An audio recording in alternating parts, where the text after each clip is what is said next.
Yora cash, wagura inka, wagura inzu, wagura imodoka. Yora cash, kurya itanu wahinduka miliyoni. Turi muri gare ya Nyabugogo aho twaje guhemba abanyamahirwe batsinze amafaranga muri Yora cash. James Gaji nabonye uzamuka hano uratwibwira mu mazina yawe hanyuma tubwire n'iki kugeza hano. Urakoze cyane twaguhamagaye kuba watomboye baguhamagaye kwa kangahe? Ashize iminsi ariko mu gitondo bajya kumpamagara. Hamagara umuntu uri mu kuyorera ze hano. Amakuru umusore?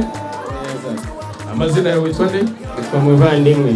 Muvandimwe ni wowe James ahisemo ko umuyorera. Urumva uri tayari kumuyorera amafaranga nk'uko abyifuza? Ndaza kugerageza. Uraza kugerageza. James uyu niwe wahisemo uramwemeye umuhaye icyizere akuyorera amafaranga. Ndamwizeye. Buri munsi miliyoni ebyiri buri cyumweru igihembo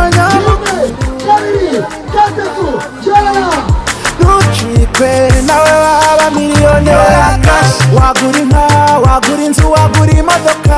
Yora cash, kurya itanu wahinduka miliyoneri. Yora cash,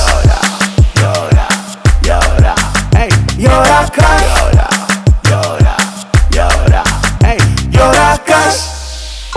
Itanu byaguhindurira ubuzima niryo ukeneye ngo uyore cash na Airtel Tigo. Andika umubare rimwe wohereze ku 155 cyangwa uhamagara 155 ubona amahirwe yo gutsindira miliyoni imwe buri munsi, miliyoni ebyiri buri cyumweru, ube wanatsindira igihembo nyamukuru cya miliyoni 20 buri.